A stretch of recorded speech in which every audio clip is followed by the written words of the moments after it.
अब बड़ी सुंदर बात को सुनाते हैं। हम सभी आरती करेंगे प्रेम से लेकर कृष्ण कन्हैया। अभी आप लोग राधा कृष्ण के द्वारा सुंदर सा नृत्य देखेंगे। और जरा बंसी बजा दो नगलाला में आरती करने आया हूँ। जरा बंसी बजा दो नगलाला में आरती करने आया हूँ।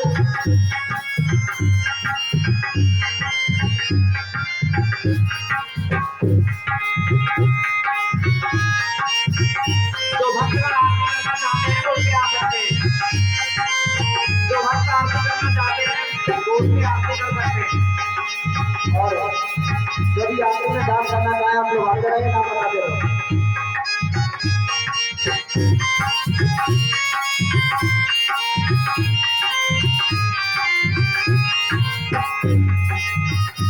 जो भक्त आरती करना चाहते हैं उनके आरती कर सकते हैं और दान कर सकते हैं और अपना नाम भी बुलवा सकते हैं।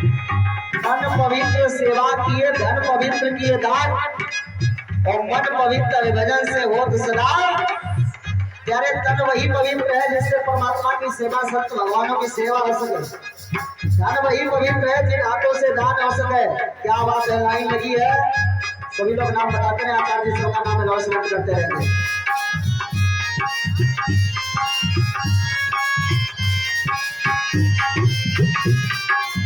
आप लोग बराबर चलते रहेंगे, कोई छूटेगा नहीं। जिन माताओं को, जिन भाइयों को बात का स्नान को जाति में दान करना, आप लोग आते रहेंगे। ये बाबूराम भैया भगवान की आरती में दान कर रहे हैं, भगवान कल्याण करे। सब लोग अपना नाम बताते रहेंगे।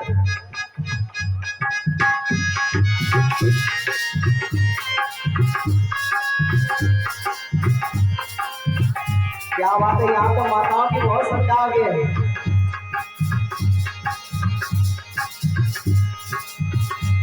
हाँ, मात्र 2 मिनट का समय है। जिन माताओं को, जिन भाइयों का नाम से आते रहे। कमलेश जायसवाल भगवान की आरती में दान कर रहे हैं, भगवान का ध्यान करें।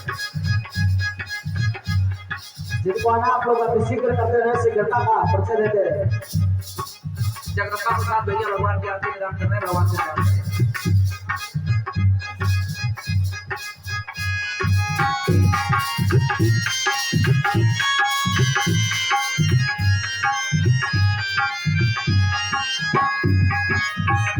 मैं आरती करने आया हूँ, प्रभु तिलक लगाने आया हूँ। मैं आरती करने आया हूँ, प्रभु तिलक लगाने आया हूँ। जरा बंसी बजा दो नगलाला में आरती करने आया हूँ।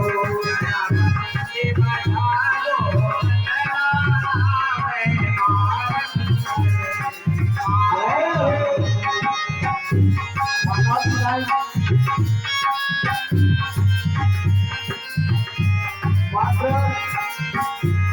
1 मिनट का समय बचा। 1 मिनट में जो भी भैया लोग, जो भी भैयाएं आना चाहती हैं, आप लोग लाइन बनाकर जाती जाएगी और फिर बात को सुनाएंगे। आप लोग नृत्य नहीं जाती का आनंद उठाएंगे।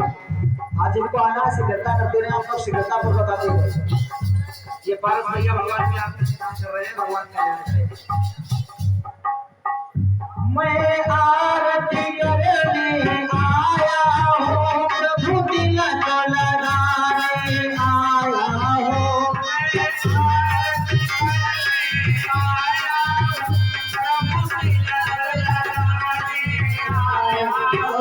जरा बंसी बजा दो नगलाला में आरती करने आया हूँ।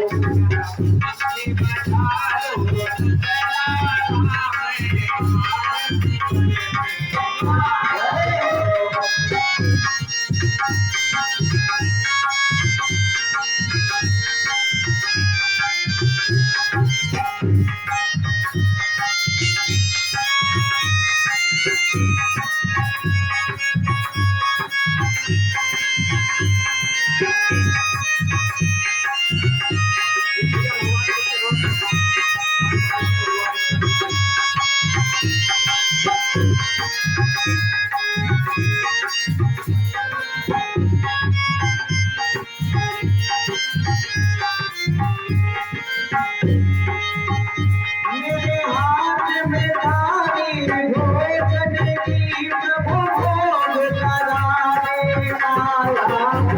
मेरे हाथ में थाली भोजन की प्रभु भोग लगाने आया। मेरे हाथ में थाली भोजन की प्रभु भोग लगाने आया हो। मेरे हाथ में थाली भोजन की प्रभु भोग लगाने आया हो। तुम भोग लगा लो बुलाना में आओ।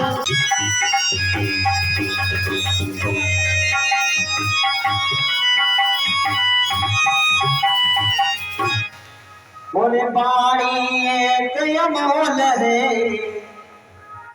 अरे जो को भोले जाने, ये तराजू तोलिए तब मुख बाहर आए।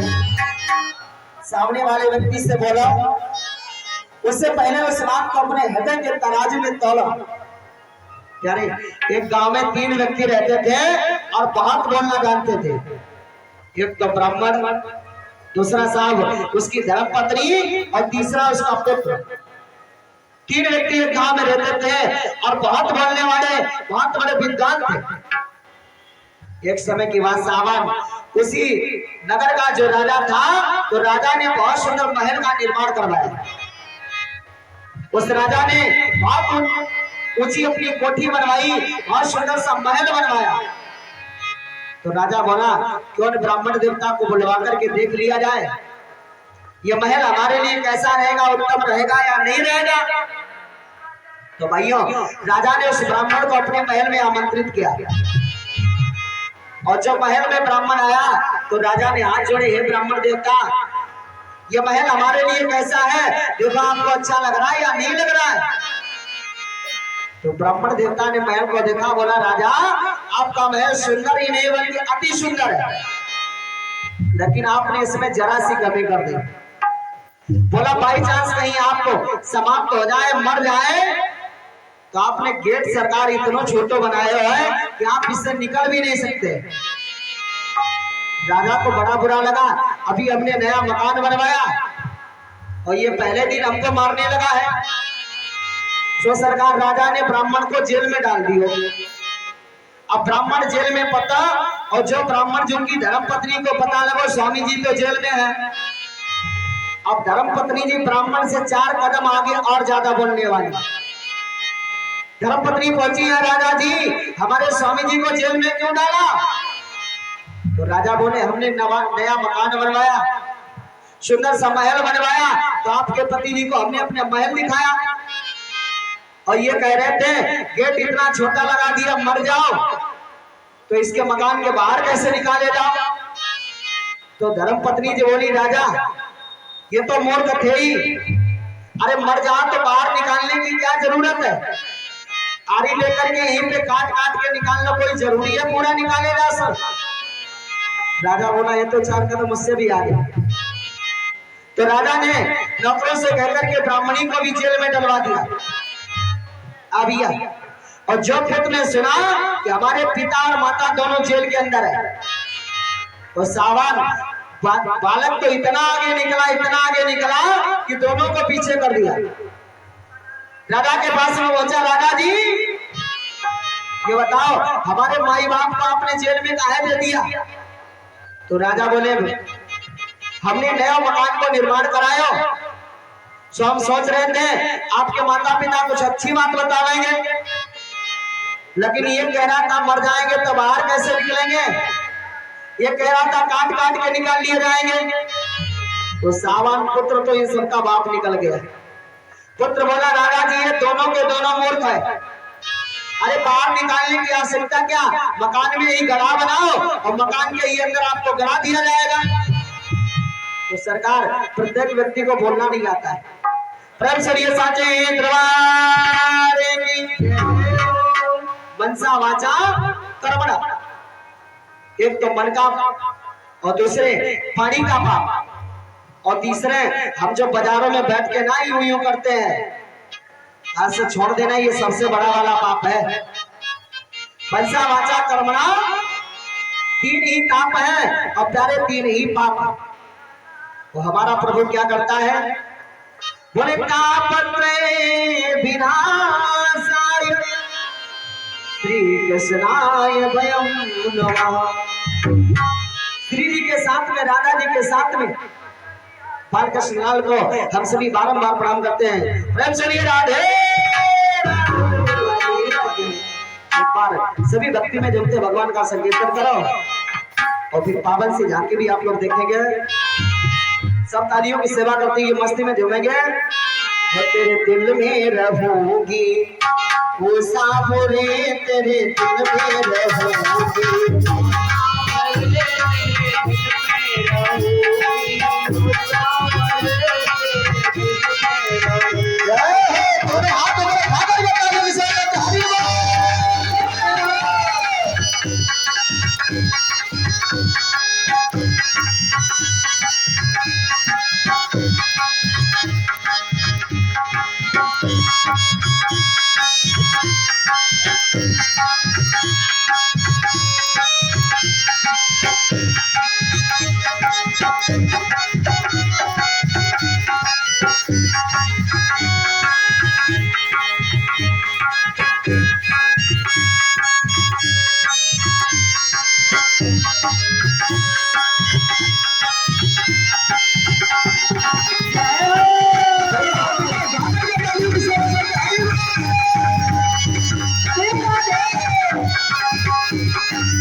चंदन बनो मैं पानी बनो, चंदन बनो मैं पानी बनो, तुम चंदन बनो मैं पानी बनो, चंदन बनो मैं पानी बनो। मस्तक पर आबोले मस्तक पर सजने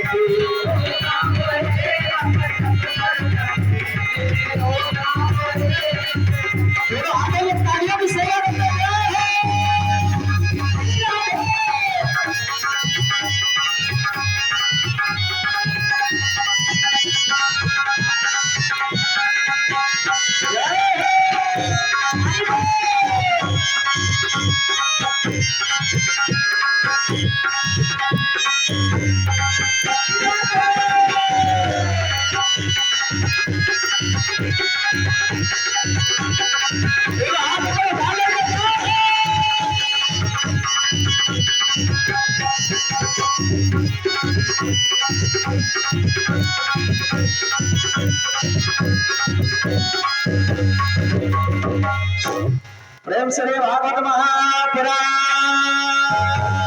की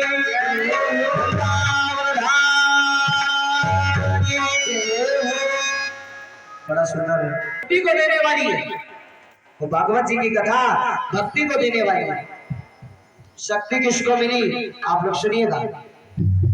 जिसमें पर भागवत की कथा को सुनाने के लिए सुखदेव जी राजा परीक्षित को कथा सुनाने के लिए बैठे, तो देवताओं ने जो सुना कि राजा परीक्षित भागवत कथामृत का पान करने जा रहे हैं, तो देवता लोग स्वर्ग से अमृत का कलश लेकर के दौड़ करके आ गए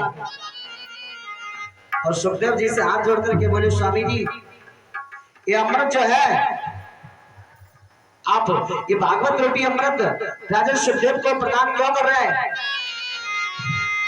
तो सुखदेव जी ने कहा हम इसलिए प्रदान कर रहे हैं क्योंकि इनको श्राप लगा है, इनकी आज के 7वें दिन मृत्यु हो जाएगी और जिस व्यक्ति को सर्प काट लेता है वो नरकगामी हो जाता है। तो देवताओं ने कहा सरकार इनको मृत्यु का डर है, इसलिए इनको ये अमृत का कलश पान करवा दो और ये भागवत कथामृत जो है ये आप हमको प्रदान करवा दो। सुखदेव जी हंसने लगे, रे ठगियाओ, कहा कांच की मणि और कहा हीरे का टुकड़ा, कहा एक भागवत कथामृत और कहा ये स्वर्ग का अमृत। माना कि ये स्वर्ग का अमृत परीक्षित जी को अमर कर सकता है, लेकिन ये हमारा कथामृत जो है ये अभयत्व प्रदान कर सकता है। स्वर्ग का अमृत आप जितना पान करोगे और धीरे धीरे पूर्ण क्षीण होगा, फिर मृत्यु लोक पर गिरोगे आकर के। और सुखदेव जी हंसने लगे, ये देवता बड़े ही ये अमृत का पान आप नहीं करते हैं। अरे ये तो कलश समुद्र मंथन में निकला था, अगर ये इसको पीते होते तो ये कब का समाप्त हो गया होता, लेकिन ये पीते नहीं है, ये खाली इसको देख देख करके जीते हैं। जैसे एक बार 3 कंजूस व्यक्तियों में होड़ लग गई, तो कंजूसों का सरदार जो बड़ा वाला कंजूस था बोला, सरकार अब हमको दुनिया वाले सब कंजूस कंजूस कहते हैं और इसलिए अब हम लोग धन खर्च करना आज से शुरू करेंगे ताकि हमको लोग कंजूस ना कहें। तो बड़े वाले सरदार ने तीनों ने मिलकर के 200 ग्राम घी खरीदा, तीनों ने मिलकर के 200 ग्राम घृत खरीदा और बोले चाहिए 200 ग्राम घी हम सबको खर्च करना है और आज के 6 महीना बाद हम सब मिलेंगे, फिर देखेंगे सबसे ज्यादा कौन खर्च करता है। 6 महीना बाद एक चौराहे पर इकट्ठा हुए, तो वो सरदार से पूछा गया ये बताओ आपने घी कितना खर्च किया है? सरदार बोला 6 महीना में 200 ग्राम घी हमने पूरा खर्च कर दिया। दूसरा बोला अबे नालायक, इतनी महंगाई में इतना बड़ा खर्च। दूसरे से बोला भैया तुमने कितना खर्च किया? दूसरा बोला भैया हम एक ऊपर की रोटी बना लेते थे और एक नीचे वाली रोटी में घी लगा देते थे और बाद बाकी सब रोटियों में घी मान लेते थे। ऊपर वाली नीचे को सुगंध दे देती थी और नीचे वाली ऊपर को सुगंध प्रदान कर देती थी। तीसरा बोला बे नारायण तू तो बहुत खर्च करता है। तीसरे से बोला भैया तुम कैसे खर्च करते हो? बोला हम जो है ना ये घी में सलाई को डुबो लेते हैं और सलाई रोटियों में छेद देते हैं और सब रोटियों में घी पहुंच जाता है तो हम घी का पान कर लेते हैं। तो सरदार ने दोनों के तमाचा मारा, अरे नालायकों हम तो यही देख रहे थे, तुम क्या बताओगे? हमारा 200 ग्राम का पूरा 200 ग्राम घी अभी भी रखा है। हम जिस बोतल में घी रख रखे हैं ना, रोटियों के ऊपर से वही बोतल खाली घुमा देते हैं और सब रोटियों में घी पहुंच जाता है।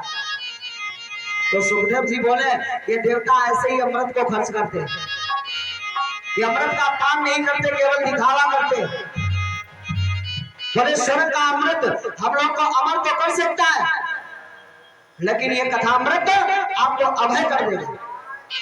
ये कथामृत आपको अभयत्व प्रदान कर सकता है। आप अगर कथामृत का पान कर लिए और स्वर्ग का अमृत मात्र 3 लोकों के प्राणियों को अमर कर सकता है, लेकिन कथामृत ये समस्त लोगों का कल्याण करता है।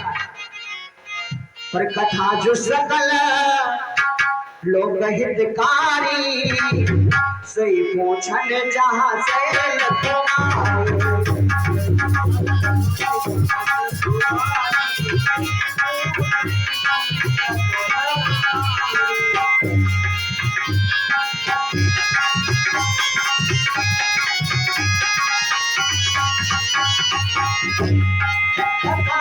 सकल लोक हितकारी पूछन जहां से तुम्हारी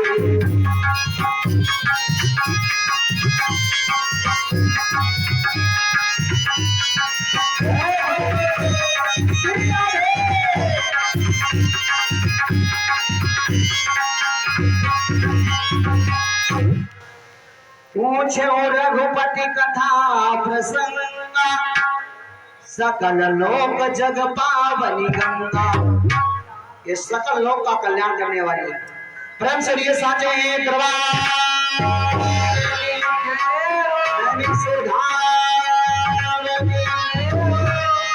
तालियों की सेवा करो, एक बार भगवान नाम से कीर्तन उच्चारण करो और फिर हम लोग सुंदर सी प्रभु की झांकी का भी दर्शन करेंगे।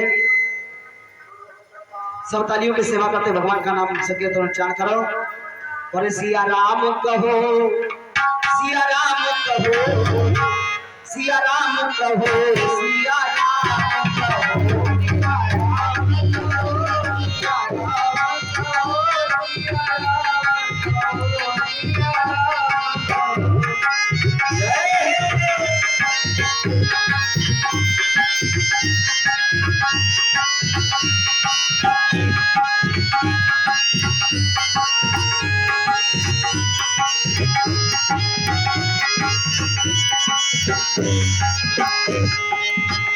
सिया राम कहो, सिया राम कहो, राजा राम कहो, राजा राम कहो,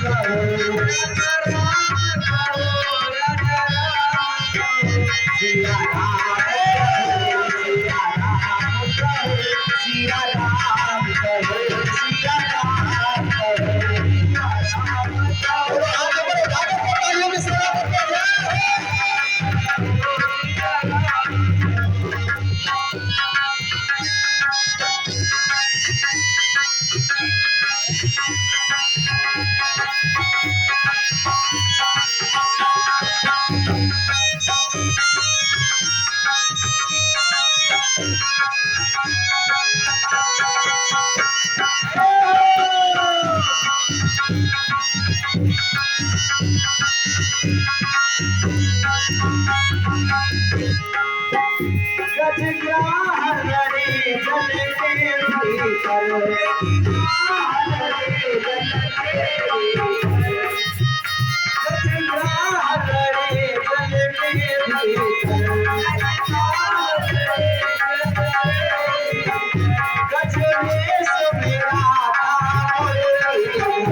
सिया राम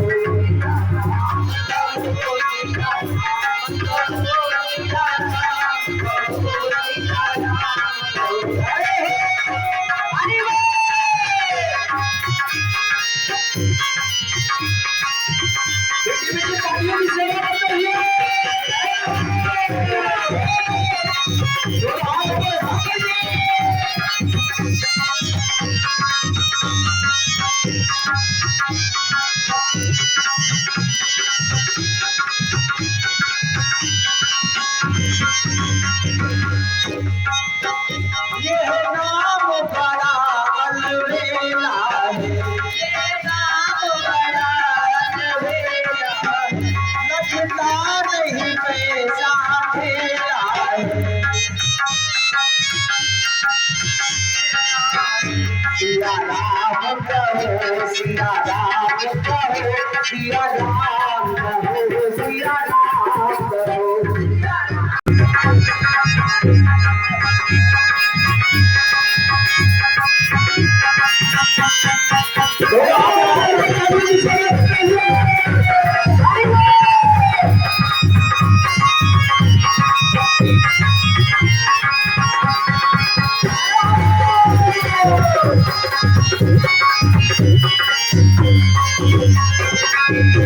सिया राम कहो, सिया राम कहो, सिया राम कहो, सिया राम कहो, राजा राम कहो, राजा राम कहो, राजा राम कहो, राजा राम कहो, सिया राम कहो, सिया राम कहो, सिया राम कहो, सिया राम